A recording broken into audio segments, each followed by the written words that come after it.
Hello welcome. இன்றைக்கி எந்த படம் ரிவ்யூ பார்க்க போகிறேன்னா லீன் க்ரோனிஸ் த மம்மி. இந்த ஸ்டோரி எப்படி ஆரம்பிக்குதுன்னா, ஒரு அழகான குடும்பத்துக்கு ஹீரோ வந்துட்டு ஜேர்னலிஸ்ட்டாக இருப்பார். ஸோ பீஸ்ஃபுல்லாக வாழ்ந்துருப்பார். ஆனால் ஒரு பொண்ணு பார்த்திங்கன்னா ஒரு லேடி கடத்தின்னு போயிடுவாங்க. இவங்களும் தேடி பார்க்குறாங்க, கிடைக்காது. 8 வருஷம் ஆகிடும். அப்பா காப்ஸ் வந்துட்டு கண்டுபிடிச்சிருப்பாங்க, இந்த மாதிரி உங்கள் பொண்ணை கண்டுபிடிச்சிட்டோன்ட்டு. இவங்களும் அந்த இடத்துக்கு போய் பார்ப்பாங்க அவங்க பொண்ணை.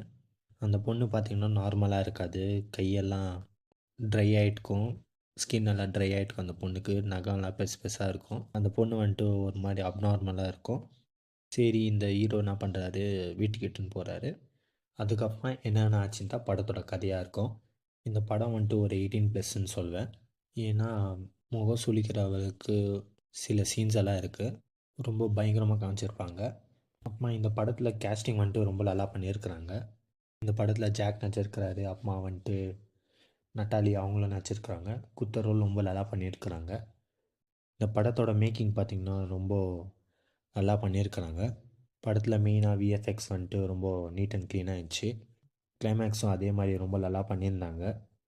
ஃபியூ சீன்ஸ் எல்லாம் ரொம்ப ஈஸியாக ப்ரெடிக்ட் பண்ணுற மாதிரி இருந்துச்சு. அப்புறமா மெயினாக என்ன சொல்வேன்னா, இந்த படத்தில் வந்துட்டு சில சீன்ஸ் எல்லாம் லாஜிக்லெஸ் ஆயிடுச்சு.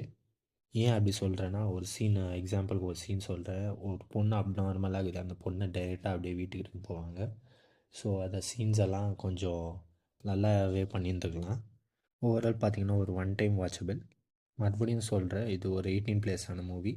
ஸோ இந்த சில சீன்ஸ் எல்லாம் கொடூரமாக இருக்கும். ஸோ இந்த ரிவ்யூ பிடிச்சிருந்தா போய் பாருங்கள். தேங்க்யூ.